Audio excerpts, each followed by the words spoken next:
Hello and Happy New Year. I'm Gustavo Ribeiro, Editor-in-Chief of the Brazilian Report, and we're bringing today a live broadcast on New Year's Day because in Brazil, the date also marks the inauguration of Luiz Inácio Lula da Silva as Brazil's new president.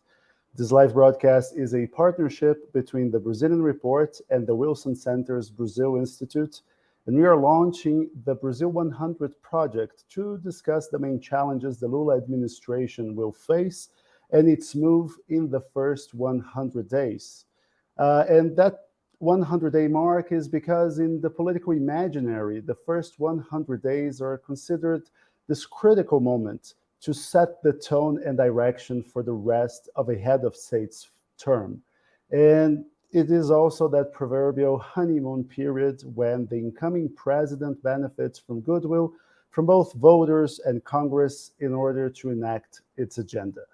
So I'm joined today by Silva. He's talking to us live from Brasilia, from the Planalto Palace, the president's office.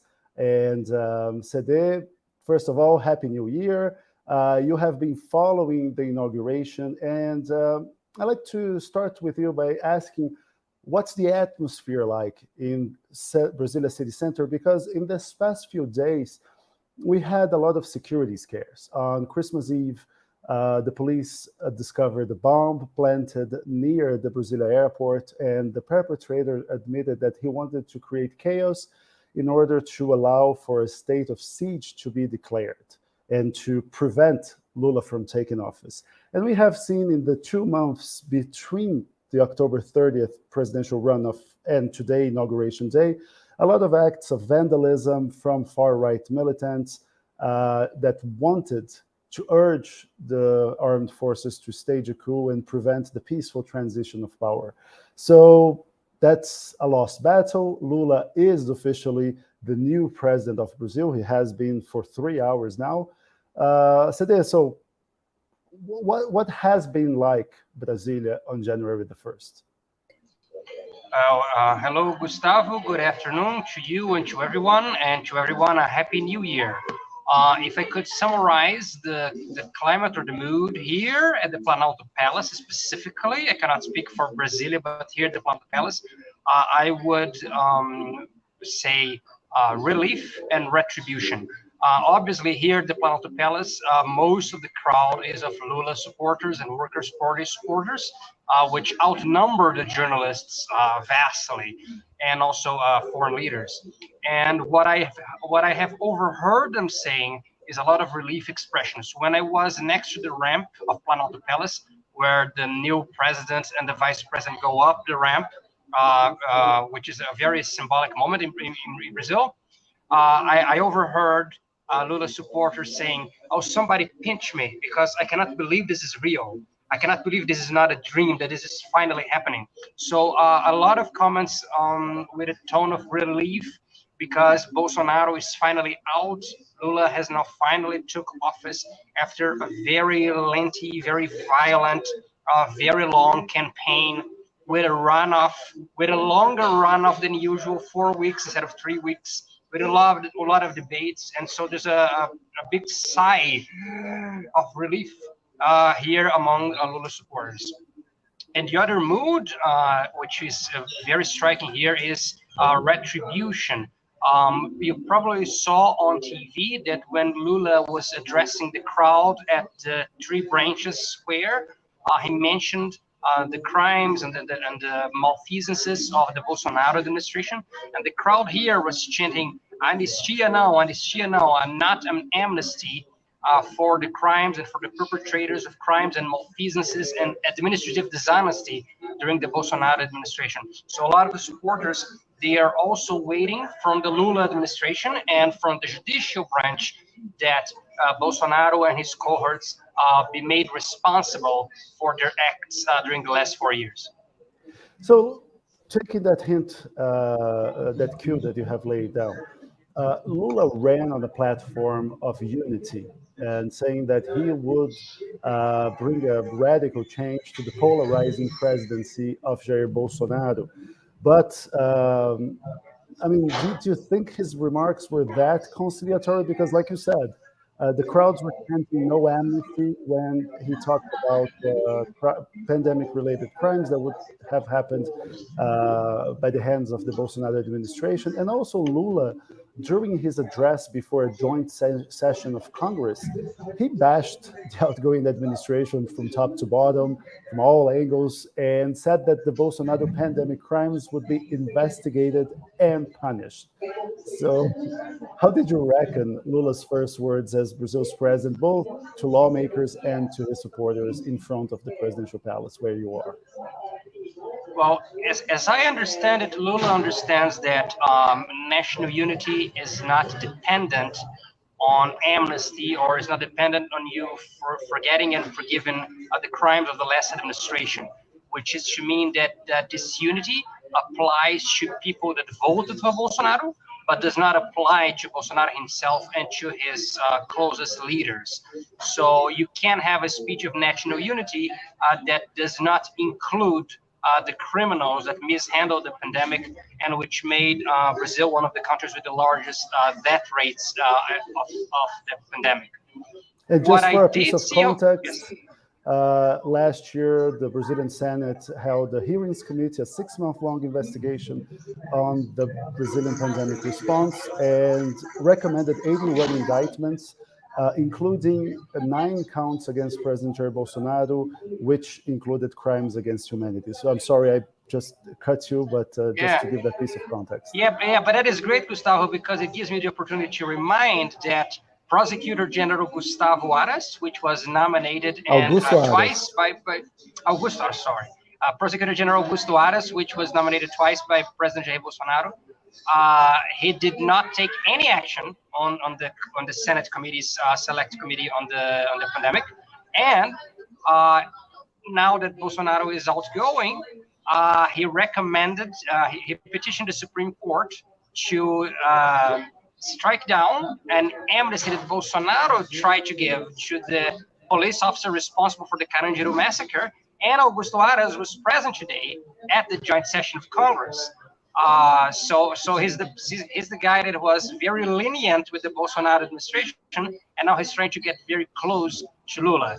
As in, we say a dead king. You know, there's a new king. Bolsonaro is not the president anymore, and now Augusto Aras is trying to get favors from the upcoming administration. What I did see about this conflict between retribution and unity was in the speech by Senate President Rodrigo Pacheco. I understood that Rodrigo Pacheco was trying basically to undo what Lula had just said. So Lula said to the Congress, as you mentioned, Lula said that the Bolsonaro administration was terrible. He didn't mention the name, but it was obviously he was referring to the administration of Bolsonaro having committed crimes, having committed malfeasance with a high death rate, not applying vaccines, allowing people to be mass contagiated by the pandemic, and so on and so forth. And then you have the Senate President Rodrigo Pacheco saying, "Oh, it's a time we forgive everyone. It's a time we forget what happened. It's a time we all gather in unity." And I understood that Pacheco is speaking as a leader of part of the political class, where he's basically trying to advance the message of let's forget what happened. Oh, there you have footage.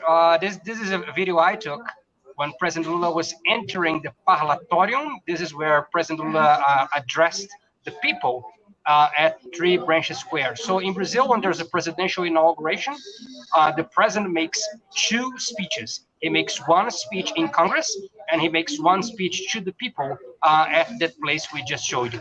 And there is Yes, President the Lula and first Vice speech. President Alckmin going up the Yeah, the ramp. first Yes. speech is when he's taking the oath of office, and then the second already as the president of the country.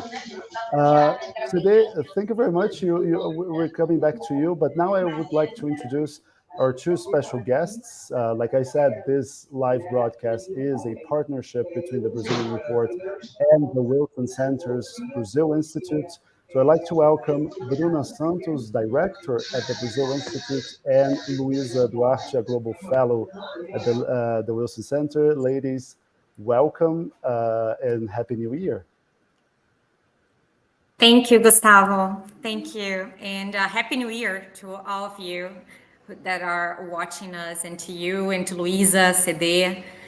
Happy New Year, and cheers to democracy, and cheers to a very peaceful transition, or at least not as violent as some people were like perhaps wondering if it would be. I think that also I want to thank you and tell everyone who's watching us to follow everything that both the Brazilian Report and the Brazil Institute will be doing on the following days.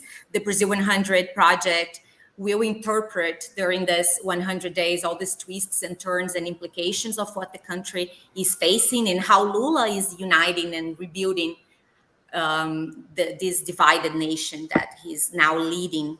I think that I also just mentioning about the inauguration a few hours ago, I think that the symbol of him walking and receiving the presidential sash from a diverse group has a very strong symbolic power. I think that this inauguration is historical in a number of reasons, not only because it's the first time that we have elected a president for a third term, but also because it could be called from prison to Planalto. I think that the story that we see is that 1 year ago, while Bolsonaro was in Planalto, Lula was behind bars, and now he has just received a sash from a group of diverse people. And I think this is a celebrating, an important celebration for his group, for his supporters, in an election that was for the world a very consequential election, not only for the Brazilian history, but for Brazil's position in the international arena. I think that now it's for us to see what are the difficulties and the challenges that he will face in this mission to restore normality and the predictability of Brazil, and above all, how he's gonna rapidly deliver the results that will improve the quality of lives of Brazilians. Luisa, Happy New Year. Happy New Year. Happy New Year, and happy to be here speaking with you both in this first day of the year. It was intense, very intense day, with a lot of announcements in these two speeches during Lula's inauguration. I think CD was very precise, saying that when Lula was talking about unity in his second speech, not so much in his first speech, he was really talking about the unity among Brazilian population, Brazilian families, and trying to heal this divide in the Brazilian nation, but signalized that he would govern for all, even for people that did not vote for him. But this does not mean that let's forget what happened, and that the crimes will be investigated and punished, and especially the ones regarding Brazil's response to COVID-19 pandemic. Remembering that Brazil is the second death toll worldwide for COVID-19. So it's a very delicate issue. 700,000 Brazilians lost their lives during the pandemic. And this was a very delicate issue during the elections. And in this speech, he made it clear that we will revisit it, that he will go back to what happened during Bolsonaro's government regarding to COVID's response. Another. Sorry. No, please. Yeah, please sorry. No, it's better if we have questions. I think it will be better if we go for shorter answers. Otherwise, no, because I just wanted to take a cue from what you're saying about the divisions, about the other side, right? The side that lost the election, the Bolsonaro campaign. And in that, I would like to welcome Amanda Audi, who is, like CD, Brazilian correspondent of the Brazilian Report, because Amanda, she went to both sides of the political spectrum. In the morning, she went to a far-right campsite just outside the army headquarters in Brasilia. Then she took a ride of 7 kilometers to the place where Lula took the oath of office and was inaugurated. Amanda, Happy New Year. Can you tell us a little bit, what did you see on both ends of the political spectrum? What caught your attention today? Yeah, hi Gustavo, hi Luisa, CD, Bruna. Nice to be here. So I went, like you said, on both sides of the political spectrum here in Brasilia. And so this morning I went to the pro-Bolsonaro camp that is on the headquarters of the army here in Brasilia. And most of people that were camping there, they already left, but there are some people left that they believe that some way the army can still do something, or they are elaborating something like a military intervention. I spoke to one of the leaders of this camp, that is Osvaldo Eustáquio. He said that they are still going to decide on the next steps. And by the way, Amanda, just sorry to interrupt you, but Osvaldo Eustáquio, if I'm not mistaken, he is officially a fugitive of the Brazilian justice system, right? There is an arrest order against him, and he's still at large. Yes, I spoke to him on WhatsApp, and he said he was painting his door, I guess, something like that. So he's at his home at this point, but yes, he's a fugitive now. And there's a lot of people in this camp, like praying and receiving messages on their WhatsApp and Telegram groups saying like Bolsonaro is coming to Brazil and he's gonna do something next year. There's a lot of misinformation going on, like we know. And then after this trip to this camp, I went to Lula's inauguration on Plano dos Ministérios here, and I think it's the major event that I've been since I'm here in Brasilia. I was at Bolsonaro's inauguration in 2018, and I think it's nothing compared in terms of number of people, and also the atmosphere was very calm. Like there was a lot of people lying down or sitting and respecting each other's space. I think it's the events of this proportion most are organized. I think maybe because of the security concerns that they were having, right? Because of the attempts of violent acts. So a lot of excited people seeing Lula there, a lot of people crying and hugging each other. So it was very emotional to be in the middle of everybody there, like with Lula's flags and shirts and I don't know, a lot of families. They were really apparently very happy to see him taking office now. But I was curious about how the camp, the pro-Bolsonaro camp, was at the moment, like what they were saying, if they were seeing the inauguration. Because Lula became at that point commander-in-chief of the armed forces. They want to depose Lula. Now, Bruna, I'd like to go back to you because we have a question on our chat on YouTube. And it's a question that I think you're the most fit person to answer. Hidden Palma asks if Bolsonaro is going to work at the Wilson Center, just like Duque from Colombia did. And I mean, Bolsonaro is in the US, so I'll pass that question over to you. Well, I'm not aware of that, and I don't think that's happening. President Duque is, in fact, a global fellow at the Brazil Institute. at the Wilson Center.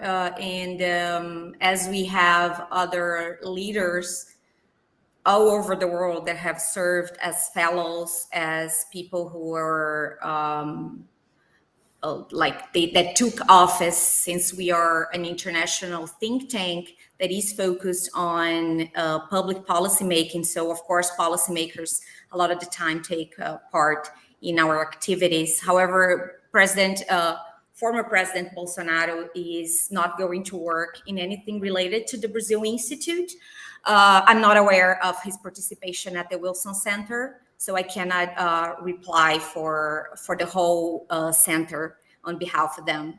But that's what I'm aware about it right now. Yeah. And yes, the former president is in the United States, right? He's in Florida, in the South, Florida. in Florida. I just saw some pictures that people took from them. And another question, and I would like to get Luisa and Bruna to get their impressions of that.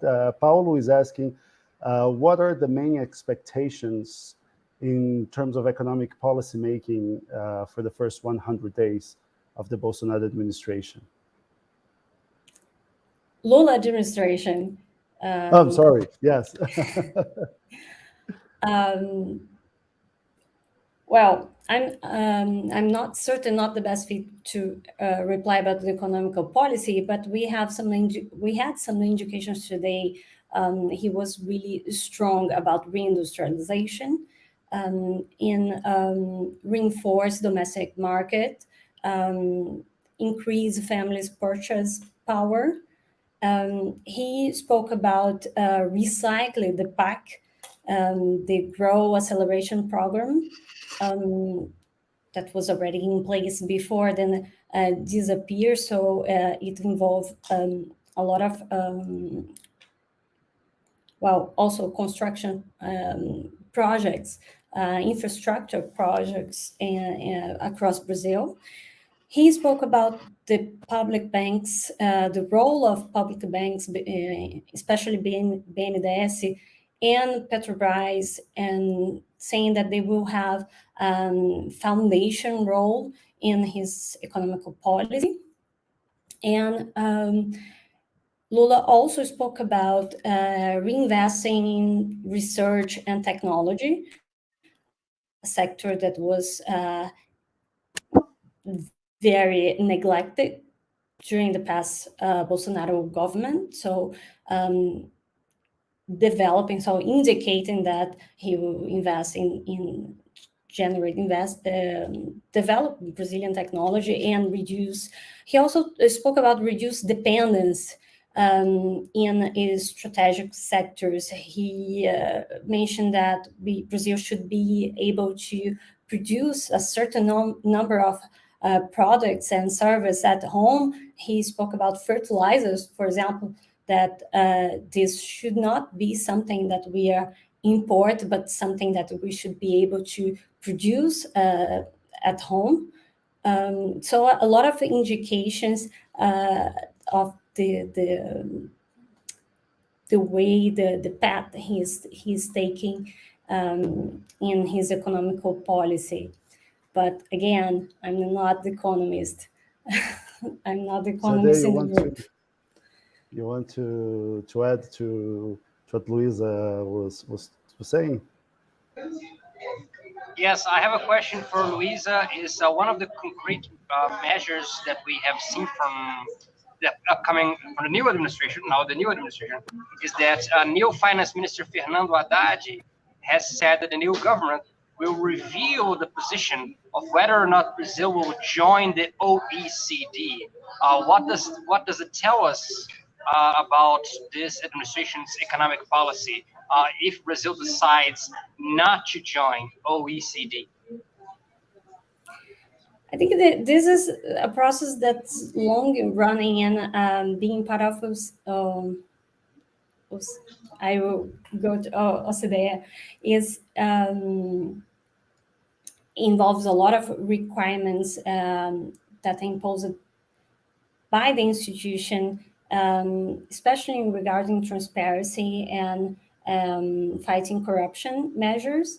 But I really prefer to really skip the macroeconomic aspects of Lula policy, because it's really not my research domain, and I will and it's certainly not what I follow. I follow much more the political science aspects of those announcements. So I will not go deeper on that. But I think we can, or Bruna say something, but I think we can also mention, to give a broader picture of what they are planning to do, that there are resistance to certain to privatizations, to privatize companies, and maybe some of the ones that are ongoing will be revised, and even reversed. And Bruna, I want to talk to you because in our pre-show conversations, you were talking about precisely about the OECD. And just if you can also talk a little bit about the context, because Brazil's pledge to join the OECD was never that much of a priority for the Workers' Party when in power, and actually became one of Brazil's obsession after the Workers' Party was out of power during the presidency of Michel Temer. So now what Sede is bringing to us, that the government is thinking about reviewing that process. What do you make of it, and what do you make of Brazil's entry to that club of rich countries, as the OECD is sometimes called? Yeah, well, first of all, I do believe, well, the conversations for Brazil's accession to the OECD were in fact started in the Lula's mandate. I think it was like set aside during Dilma's, but I think that the chancellor under Lula back then prioritized other aspects of our multilateral activities. But back in the days, it was like early 2000s, let's say, it was something that Lula was enthusiastic about. Of course, it's much more complex than, it's not like just a club of rich countries. There are a lot of like compliance norms that you have to comply on, and like Brazil submitted the memorandum with the list of the things that they were doing by I think it was in October. If someone can fact check the exact date, it would be great. I think it was October or even November. The government was already in transition. It was submitted because Bolsonaro created a special secretariat within his cabinet to address the OECD accession. It was a priority for the Ministry of Economy as well. So they submitted it, and one of the aspects that Brazil was not complying was, in fact, the environmental aspects of the OECD accession. So I think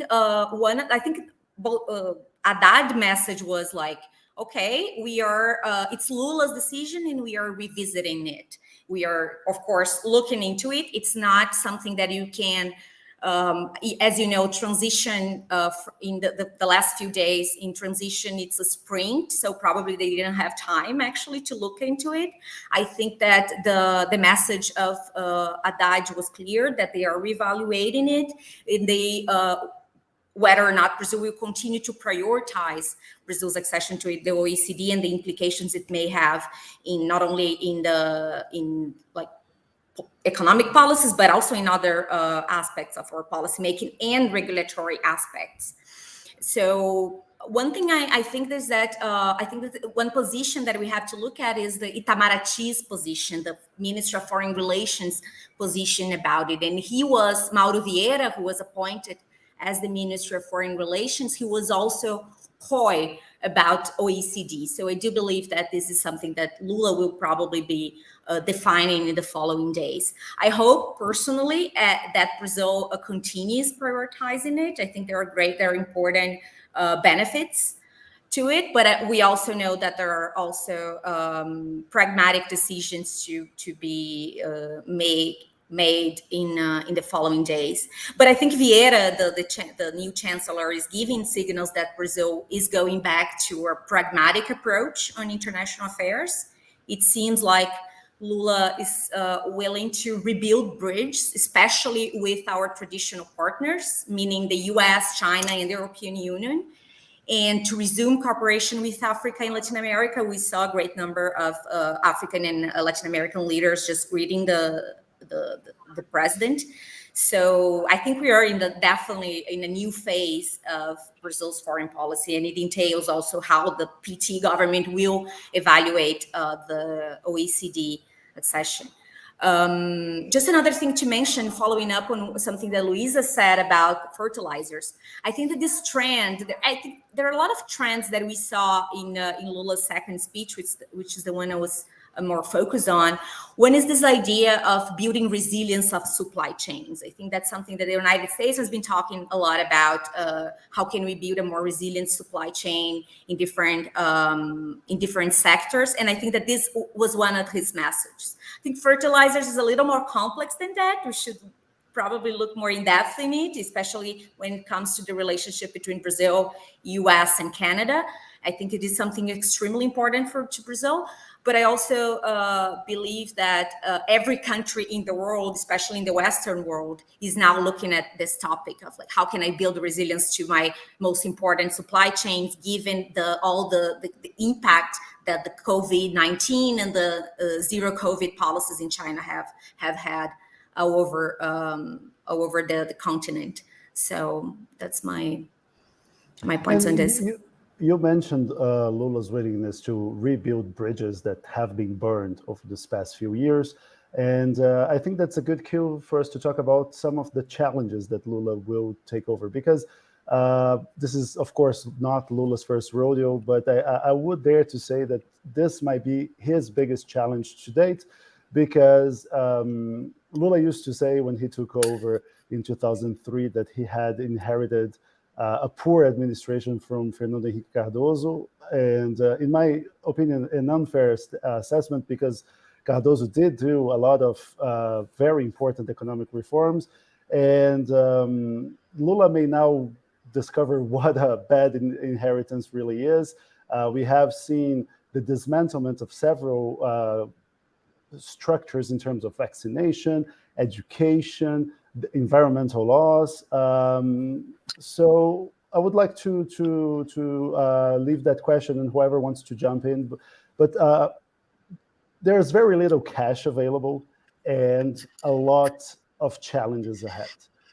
In this first 100 days, what you can only do so much, right? So what should be Lula's top priorities in terms of what he needs to tackle to make, because Lula will need to deliver some quick results. He has a big part of the electorate who does not see him as a legitimate leader, so he will have to have some deliverables right away. In the opinion of the four of you, what would be, should be his top priorities in this first 100 days, this honeymoon period, if you will? Today, you want to go? What? Yeah, well, I can't speak for what they should be, but I can speak for what Lula said they're going to be. Lula's priorities in his first 100 days are going to be a lot about reversing the Bolsonaro administration. So on one of his speeches, Lula mentioned that he's going to revoke Bolsonaro's presidential decrees relating to gun access and that facilitated access to guns. Lula mentioned farmácia popular and vaccination. So a lot of what Lula is going to do is going to be purchase vaccines. Yes. For a piece of context, is a program that subsidizes medicines for poor populations, right? Yes, and due to the secret budget, which is another scheme that we can talk a lot about, due to the secret budget, there were insufficient funds for the Farmácia Popular, the popular drugstore program, last year. Also, Lula mentioned that Brazil has not yet had enough bivalent COVID vaccines, which are the newest COVID vaccines, which the Bolsonaro administration did not purchase. So a lot of what Lula is going to be doing in the next few months is undoing a lot of what Bolsonaro did. Yeah, I think this is the same view that I have. Instead of talking about change, Lula was talking about reconstruction and reconstruction of institutionality, reconstruction of rights and values, and reconstruction of old public policies.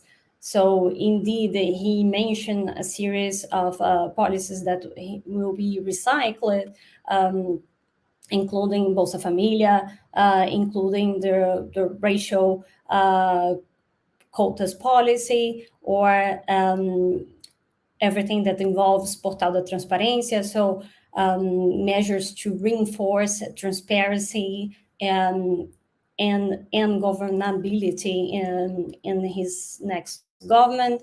He also mentioned that he will recycle Minha Casa Minha Vida, the program to provide affordable housing, and also the PAC, the program to accelerate growth that involves infrastructure. So he was really strong defending to fight hunger and extreme poverty, to fight against inequality, inflation. Brazil is facing a very difficult moment with food prices too. And so about recover social projects and address this rise of inequality as his first priorities, and reinforce Brazilian institutions, and rebuild what was undone during the previous government. And if we take, Luiz, sorry to barge in, but if we take what you're saying and what Sede just said, is as if Lula's first priority was to make as if 2016, 2022 never happened. It's 2016 again, and we will resume. It was just a stopgap this past 6 years. Let's resume the Workers' Party administration once again. I think it's just add a really short thing.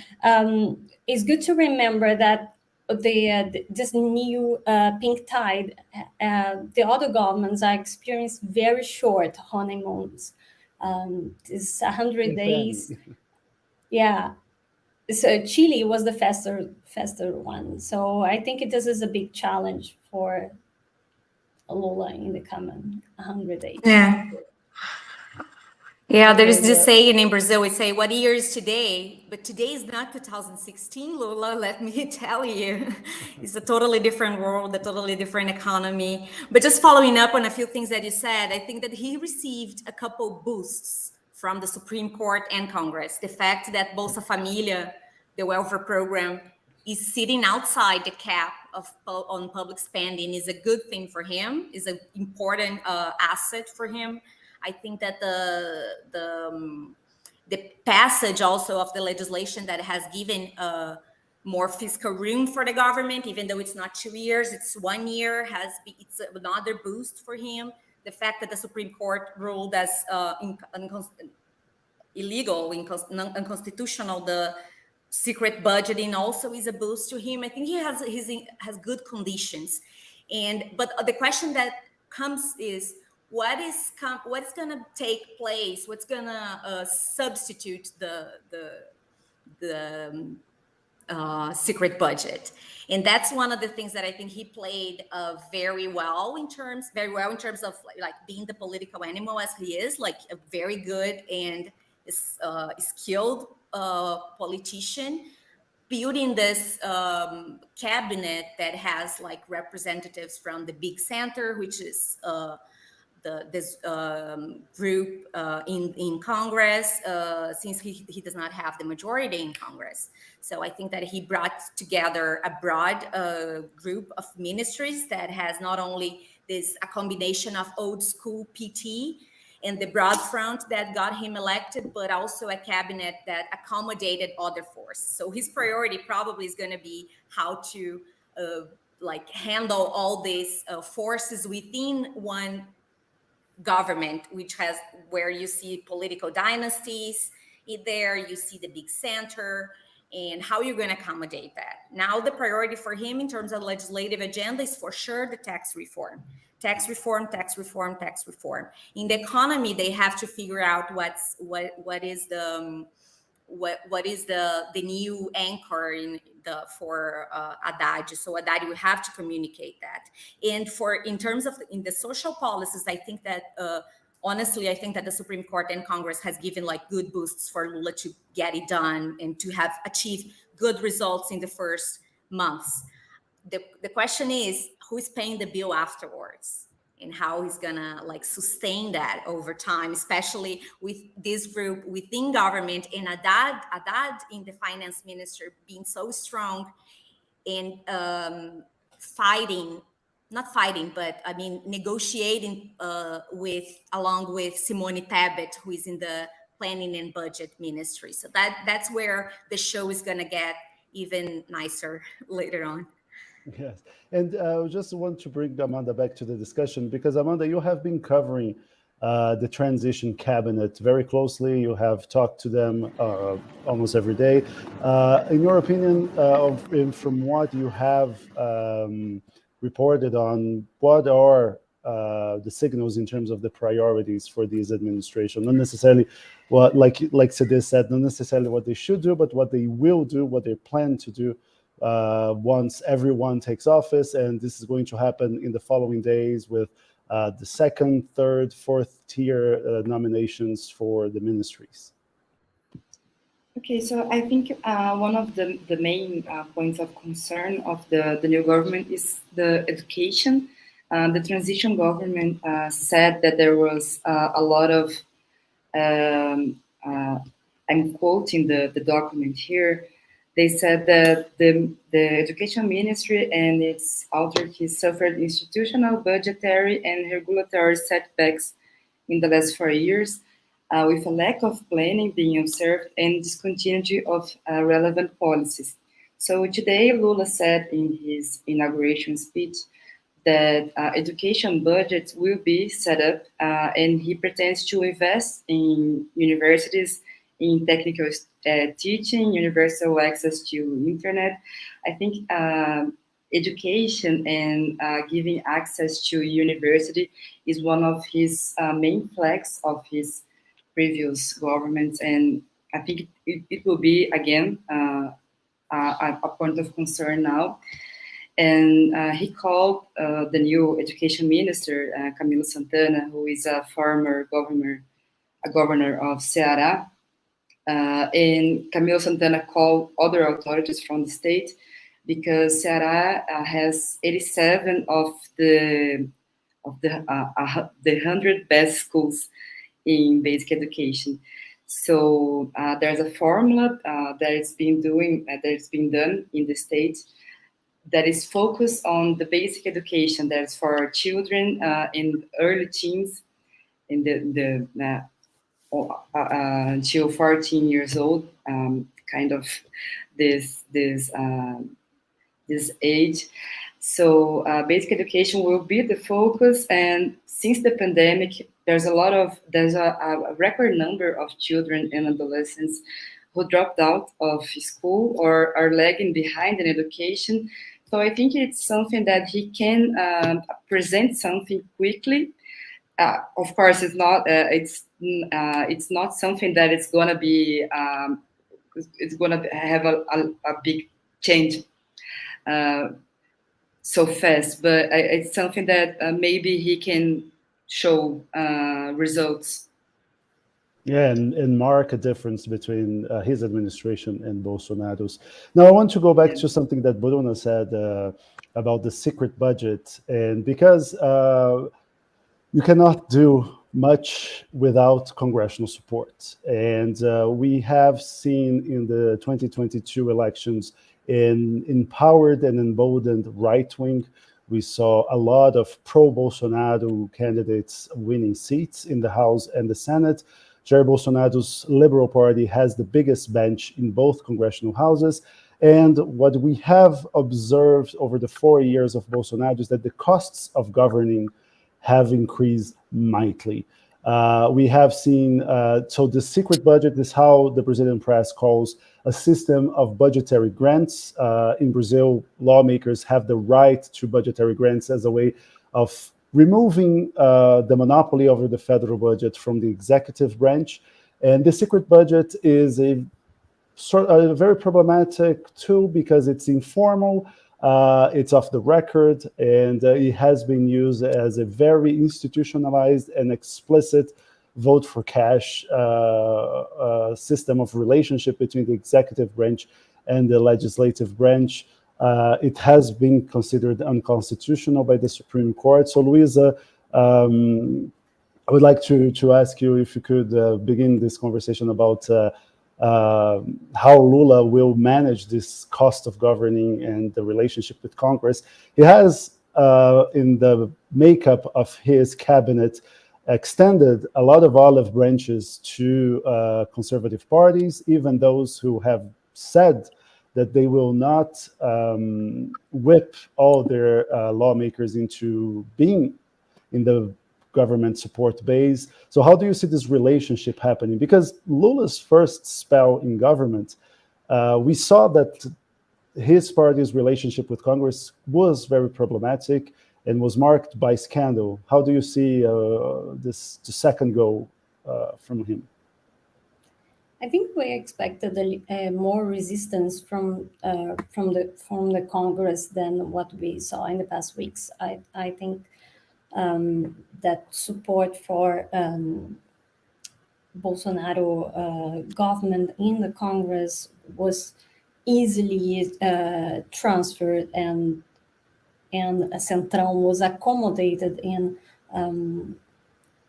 and open to negotiate with the new government, and this was in certain ways surprising. How he was able to achieve this agreement in such a short period, and I don't see much change in this aspect of governability with the Congress. I see that this system of presidencialismo de coalizão being continuous, being perpetuated in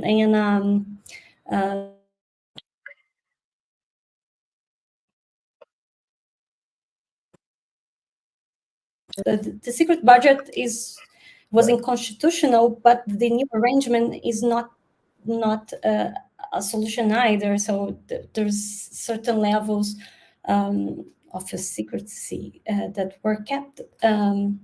So I think that it was very. He's really skilled to negotiate, and this vote for cash or vote for positions or vote for other benefits will remain as the operational system in the Congress as long as the rules are the same. So please, that follow maybe Amanda will give more insights since she followed the Congress much closer than I do. I'm looking to foreign policy and other aspects, but I was surprised with the ability or the lack of resistance, less resistance to accommodate the new government in the Congress. But we are expecting a much more a conservative Congress for now on. Yeah. So can I comment? Oh, sure. Go ahead. Sorry. Just one thing. I think one thing that is important to note and I like your line, just saying like governing costs are increasing more and more in Brazil, and it didn't happen only in the Bolsonaro's government. I think it's been happening. But I think that one thing to look when we look at Bolsonaro's 4-year and Lula coming in with this new Congress, that it's yet to be seen how this negotiation is going to play out, especially after he formed his cabinet with parties that are part of the opposition in Congress. I think that power does not tolerate vacuum. So in the past 4 years, we saw that the executive branch left a vacuum that had to be filled by Congress and the Supreme Court. Now the jigsaws are falling into place, as the song says. So I think that the executive branch will have to deliver things, because that's the protagonism that we expect from the executive branch, to be the protagonist of policy change. And that's what it's yet to be seen how this negotiation is going to play out. And I think that, as I said before, Supreme Court boosted Lula, as re-empowered the executive by saying that the orçamento secreto, the secret budget, was illegal. Yeah. Yes. And I think that, the removal of this bargaining tool is what is, I think, is yet to be seen how this is going to play out, because the genie was out of the box. So I think we have to now understand how the distribution of posts and offices around the government it will be enough or not for this group that is in power mentioned, especially led by Lula, and all the power that he had that he no longer has. So I think this is some important aspects to be seen. But one point I do believe it's important, especially for the American audience, is to understand that the costs for governing in Brazil are totally different than a bipartisan system. It's totally different in terms of accommodating it. And we're going to have over 20 parties in Congress next year. Exactly. So and this is a reduction in the number of parties.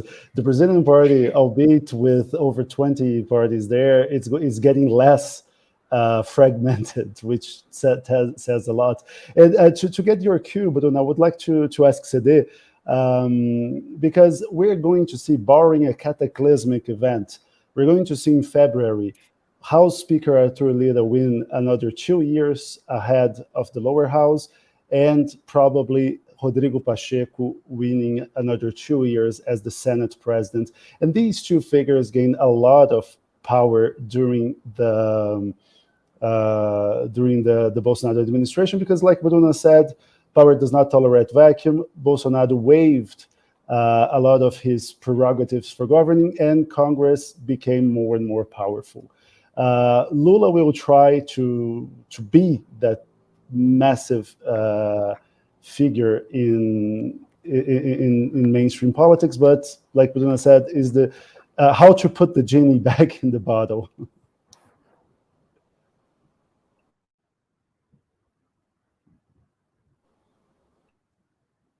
Perhaps. Okay. So I think it's up for the debate if the genie actually left the bottle. So in 2020, news O Antagonista, where I work at the time, revealed what was the ancestor to the secret budget. And to make it very clear, I was not responsible for that major news story. My colleagues were. There was an ancestor to the secret budget in 2020 before the Bolsonaro administration institutionalized the secret budget. And what happens is, in Brazil, there's a ministry called the Ministry of Regional Development, which in the Lula administration will be called the Ministry of Regional Development and Integration. This ministry is mostly responsible for providing federal funds for public works and infrastructure, such as roads, bridges, and etc., which are especially important if you are a congressman and you want to appoint budgets to mayors or your candidates for mayor, and which obviously will support you in your re-election for Congress, and vice versa. So before the secret budget was institutionalized, what happened was that lawmakers, they had access to earmarks or amendments to the budget of the Ministry of Regional Development. This was before the secret budget was institutionalized as giving power to a specific lawmaker who is the rapporteur of the budget, and he's responsible for assigning earmarks and amendments, most of which go to the Ministry of Regional Development anyway. So we might see a return of this in the Lula administration. I like to remind our viewers that the powerful House Speaker Arthur Lira, he was very bold when he gave an interview after the first round of the elections, but before the runoff. And Arthur Lira said to everyone, for the next administration, either the secret budget is kept or we are going back with the mensalão, the vote for cash scandal, which In is other responsible for words, leading. in other words, it's going to have some sort of corruption scheme in the relationship between the branches of power. No, so let me just cut you for a minute, because I know Bruna is going to have to step out, and I would like to thank Bruna. And if you want to give some final remarks before, and then we continue with Luisa, Amanda, and Cede. But Bruna, thank you very much, and please, the floor is yours. Yeah, no, I just want to thank everyone and thank you. I think it's been, and I just want to say once again, I think that we'll be closely working together, the Brazil Institute and the Brazilian Report, following the first 100 days of Lula's government. So keep tuned. We will be trying to interpret everything that's going on. There's a lot going on, a lot of answers to be a lot of answers to be given, and also a lot of observations to be made and analysis to be made. And we hope to help you interpret all the twists that are happening in the country. And once again, Happy New Year to everyone. Happy New Year, Bruna. See you. So just sorry to have cut you off, but so if you, I would like to get your take also on the fact that we have União Brasil, which is the biggest, or one of the biggest right-wing parties, and they said explicitly we're not in the Lula base of congressional base, but they still got 3 cabinet positions. What to make of it? Same about the MDB. Back in other administrations in which you had MDB members in the cabinet, but the MDB will say they are independent. This is also a consequence of the fact that União Brasil was actually formed by a coalition between the former DEM and PSL parties, which themselves were always fragmented regionally. So, for example, you can have the DEM in the state of Bahia and the DEM in the southern state of Rio Grande do Sul, and they did not have necessarily the same preferences or the same ideologies. União Brasil was formed by 2 parties that were themselves already fragmented regionally, and they do not themselves have explicit positions. I think that the takeaway from União Brasil is actually the irony that theoretically, since União Brasil is also not opposition to Lula, and Sérgio Moro is a member of União Brasil, we might see, however, the whip is for União Brasil in the Senate to indicate that Sérgio Moro should vote with the Lula government in the next few votings. Which would be like to get back to what Bruna had said about the fact that just 2 years ago Lula was in jail. Now he's taking the oath of office as president. We're gonna maybe see the man who convicted him of corruption and money laundering voting to help the Lula administration in Congress, which is a weird turn of events. The script writer for Brazil, I don't know what he takes, but it's heavy stuff. It's something that in a series we would not believe. Luisa, I would like to talk to you also, because Cede said something quite interesting, and for American viewers might not be so obvious, is how different the regional dynamics of parties is as opposed to federal dynamics. We have a lot of parties who are allies in the federal sphere and are foes in different states. Since we don't have a bipartisan system as the US, we have a very complex system of alliances and of rivalries. And so the same parties can be enemies and friends depending on which states we're talking about, right? Yes, and also politicians can change party like the change of clothes. So in a career, in a political career, they can through the years change to and belong to 1, 2, 3, 5 different parties through their careers. This is very particular. In this Lula 3, we are calling Brazil a lot like Lula 3 government. We have 37 ministers, which is the highest number of ministers so far. And we have 90 parties that are represented in this ministers. And the Workers' Party has 10, and the other ones were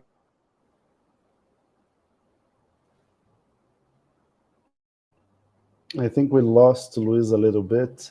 But let me get Amanda here for a second. Bolsonaro. Luisa, you cut off a little bit. Yes. We lost your audio. Can you just repeat the last lines, the last sentences you were talking about? Sorry. You were talking about the fact that we have 37 cabinet positions and 10 are going to Lula's Workers' Party. And then after that, the sound cut off a little bit. Yeah, and I don't know if 90 parties are represented in this 37 names that are occupying cabinets in Lula new government. And we also have improvement in diversity. We have 11 women. And the ministers, we have 10 Black politicians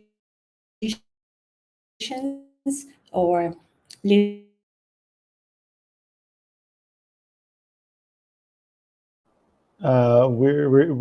Luiz is cutting off a little bit again. Let me get Amanda, because Luisa was talking about the fact that the Lula administration invested a lot in the symbolism. We can argue there are very few women when we talk about women are the majority of people in Brazil. We can say that Black and mixed race people are the majority of Brazil, and we have few positions, but still it is the most gender and race diverse cabinet we have ever seen. Amanda, you have covered the Workers' Party's previous Workers' Party administrations. You covered the far right extensively. So can you tell us a little bit about the importance of the symbols to the left, and what do they hope to accomplish by getting people who have very few opportunities in positions of power to be in senior positions in this administration? Yeah, so Lula's cabinet, it has the largest number of women at whole times, but it's still not it's not half of the ministries, right? And I guess you wrote a piece this week that says that has 2 indigenous, and I don't remember actually how many Black people. It's the cabinet of the more diversity of people. So it is very important for Lula to use it as a symbol, like FUNAI, that is the foundation that take care of indigenous matters. Lula put there an indigenous woman in the place of a former police guy who was very criticized for indigenous and social organizations in the last 4 years. So it's very important for Lula to show that he is aware of representation matters to people. Like a Black person is more able to talk about Black issues than some white person, and a woman knows more about problems that we are dealing. So the left is very criticizes always for the importance they give to representation like this, right? Like the neutral language is always a kind of a joke for people, like to call to not use certain pronouns. Yeah, especially in Brazil, because since Portuguese is a Latin language, a lot of words are gender specific, right? So gender neutral is a very different thing in Portuguese, and a lot of people pick on that, right? Yeah, and it's something that Bolsonaro used to always joke about, he and his supporters, like it's not something that is very important. And I think Lula's cabinet shows that he really considers it important to show this diversity. And so Lula is someone who is, he really cares about symbolisms, right? So he was the first worker president. Then he passed on the presidential sash to the first woman president. And now he is getting the first indigenous woman in a cabinet position. So he's, this is something that Lula always mastered a lot, like the strength of symbols, right?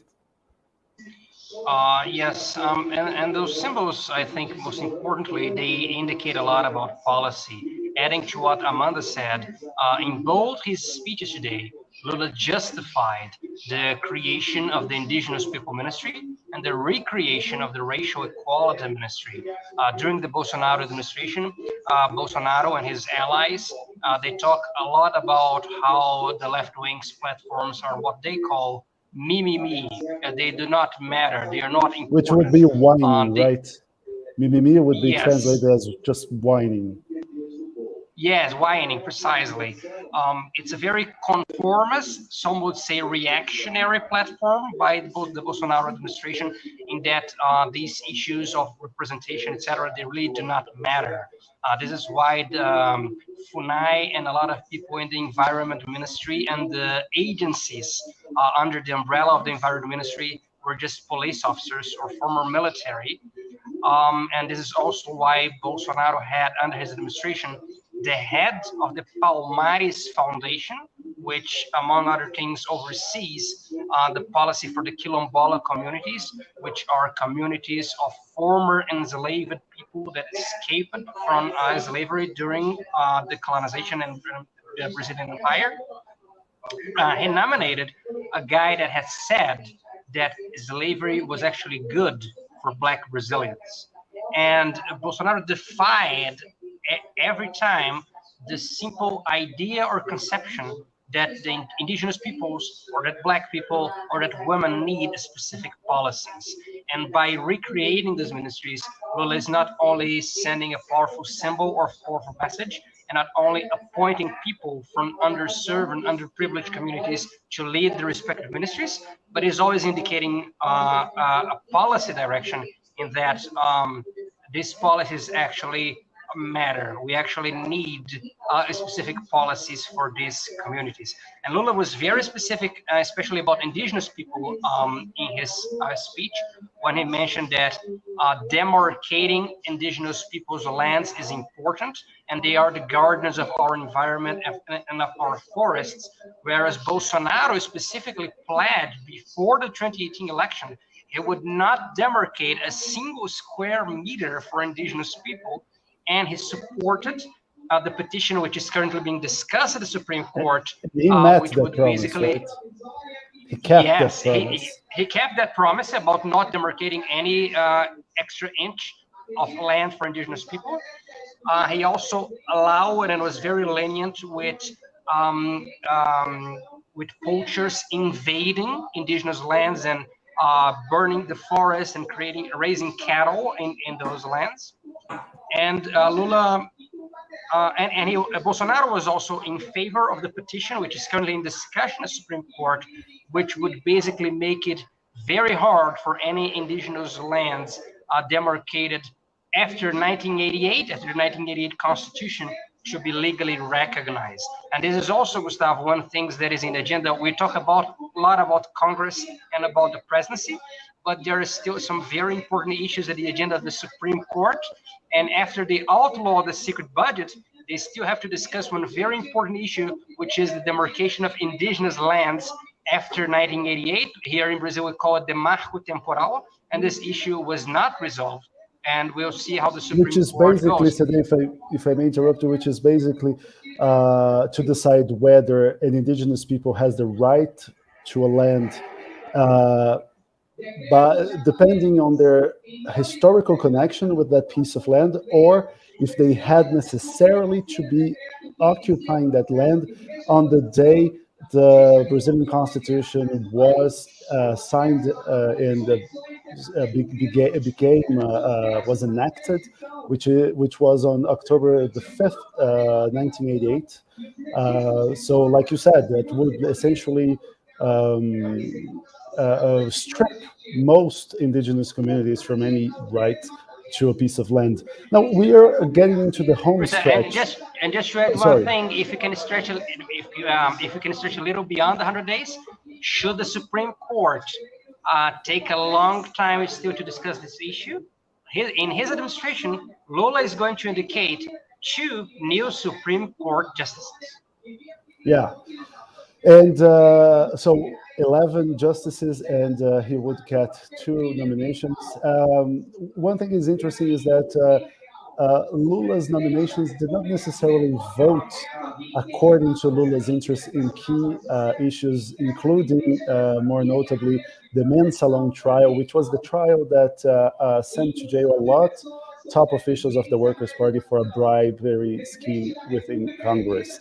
Now we're going to the home stretch of our live broadcast, and I would like just to get one question that we did not address because we had already talked about this, but now that we are about to finish, I would like, Sede, you followed this more closely. Adriana Cesar asks if it's possible to reopen any legal action against Eduardo Pazuello, who was the health minister for Jair Bolsonaro for the most part of the pandemic, and who was also accused of several pandemic-related crimes. Eduardo Pazuello is about to take office as a congressman, a federal congressman, so that means he would be necessarily within the jurisdiction of the Supreme Court. But today, how does it work if an offense or a crime predates the oath of office by a lawmaker? How does that work here? Status of Eduardo Pazuello's proceedings. Sorry. Okay. Go ahead. I cannot answer for Eduardo Pazuello's current proceedings. I do not have updated information on that. But the current understanding of the Supreme Court is that crimes that were committed before you take office would be up to a lower court. So even though Eduardo Pazuello will take office on February 1st as a congressman, if these crimes predate his time as a congressman, then he would answer in the lower court because he does not longer have a status he had as a minister. He still has the same Supreme Court legal status of a congressman, but these actions would predate his time in Congress as a minister. One interesting thing to say about Eduardo Pazuello is that, in my understanding, he is in a lot of ways the successor to Jair Bolsonaro's seat in Congress. Jair Bolsonaro was a congressman from Rio for 28 years, for 7 consecutive terms, but Bolsonaro's children never ran on that specific seat for House. His eldest son, Flávio Bolsonaro, is a senator from Rio de Janeiro, and his third eldest son, Eduardo, is a congressman from São Paulo. So that specific seat, and the second eldest seat, is a city councilor, right? Yeah. Is a city councilor in Rio. So that specific house seat of the Bolsonaristas in Rio was open. And in my understanding, Eduardo Pazuello, especially as a military man and as such a close person to Bolsonaro, is the successor that seat. And that is also one of the reasons why he was so well voted in Rio de Janeiro, despite being an absolutely terrible health minister and greatly responsible for mishandling the pandemic and for delaying the purchase of COVID vaccines. Luisa, we have you back, and we're getting to the home stretch of our live broadcast. So I'd like to ask you, for you, what will be the lingering image in this inauguration? What stood out for you the most, and what do you expect from this incoming administration? Well, so many images today. I think a strong image was the image of the transfer of the sash when Bolsonaro presence was replaced not by another authority, but by a group of people representing Brazilian diversity. And those people pass the presidential sash to Lula, marking his inauguration. This is a part of the protocol that is being changed for the first time since 1985. So since the end of military dictatorship in Brazil, never a president did not receive the sash, the presidential sash, from his predecessor since. So there's a lot of speculation about how they would perform this part of the ceremonial without the presence of Bolsonaro that is now in the United States.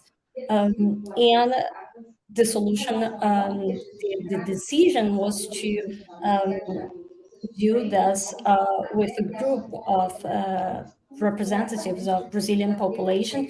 And I also think this is a message that once again refer to previous Lula's government, when the slogan this time is reconstruction and union, but a previous Workers' Party government had as a slogan Brasil, país de todos, Brazil, a country for all. And this group of people would be a strong image to that previous slogan. I think this is no doubt an emblematical part of the day. But of course, we could mention many others. I think to conclude it, I don't know if we say it about international Brazilian foreign policy in Lula 3. In this speech today, he spoke about BRICS again and being close to African countries and reoccupying international space, being an active player in the international arena. In that sense, many of the messages today were also directed to the many international observers that were following this inauguration today. Was the largest number of international delegation here in Brazil since Rio Olympics, right? Was a very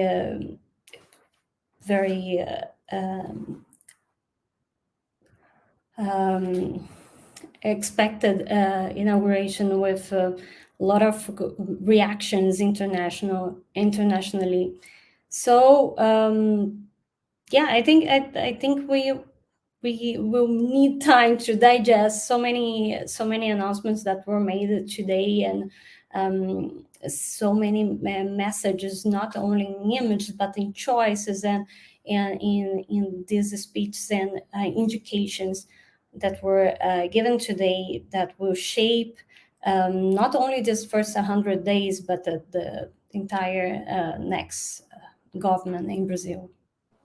And what about you, Amanda? You went to the far-right camp, you went to the leftist inauguration.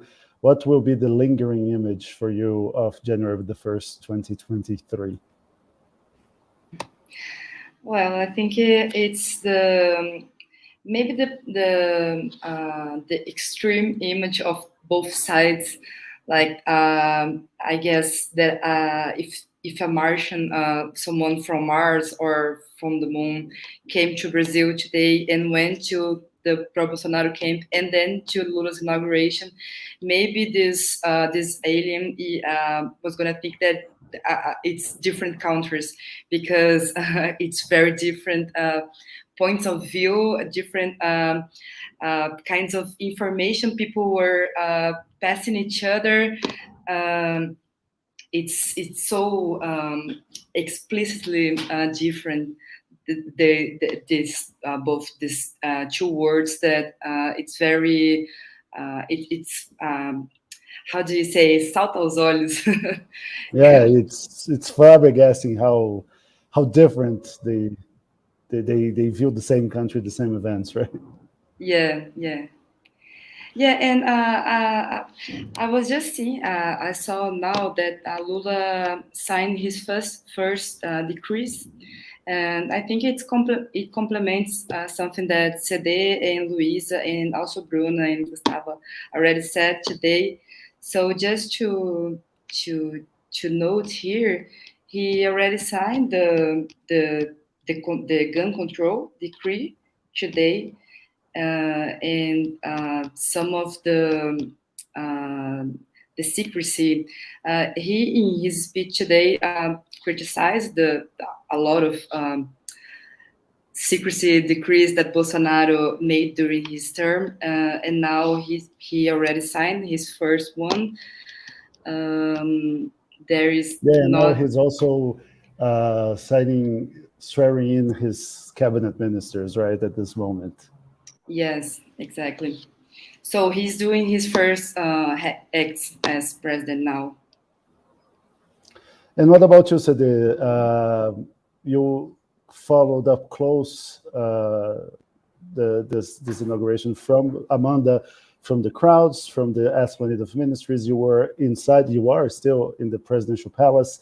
So you are above or below where Lula is signing the decrees? I'm one floor below Lula. This is the ground level, and Lula is swearing the ministers in the second floor. So just above. So what is for you the lingering image of this inauguration? What will you take from this day? Yeah, if as other people have said, the main image, of course, that Lula wants people to remind this day is of the handing of the presidential sash by a group of diverse Brazilians. That is definitely the most striking image that he wants people to take away from. One thing that I would make as a highlight of his speeches is that, as mentioned in the election several times, Lula has now formally, as president, said that Dilma Rousseff's impeachment in 2016 was a coup, and he said this as a president. Well, the striking thing about this is that the Brazilian Socialist Party at the time, the National Committee of the Brazilian Socialist Party, decided to endorse impeachment, and most of the PSB members voted in favor of Dilma Rousseff's impeachment. There's a person that later joined the PSB named Geraldo Alckmin, who is now the vice president. So in Lula's understanding, the party of his own vice president is a party of coup mongers. And I think this also reflects, in certain terms, on foreign policy, because Lula nominated as his foreign minister Mauro Vieira, who was the foreign minister at the time that Dilma was impeached. And when Mauro Vieira was foreign minister and Dilma was about to be impeached, there was, of course, a lot of discourse about the impeachment being a coup and the impeachment not being legal, and so on and so forth.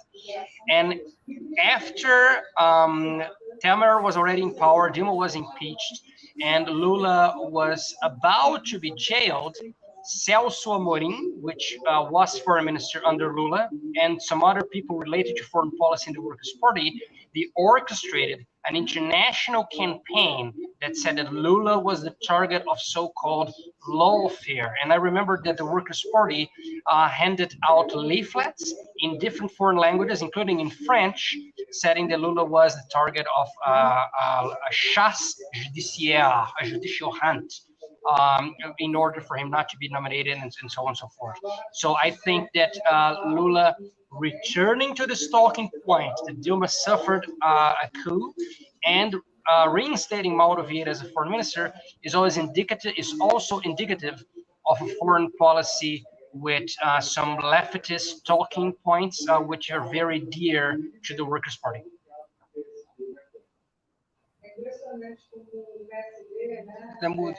Oh, yes, no, sorry. With that, we wrap our first live stream to talk about the Lula administration. This was a partnership between the Brazilian Report and the Wilson Center's Brazil Institute. I would like to thank Bruna Santos, director of the Brazil Institute. She had to leave a little bit earlier. I'd like also to thank a lot Luisa Duarte, Global Fellow at the Wilson Center. Luisa, thank you very much. Happy New Year. Thank you. Happy New Year to you, to everybody.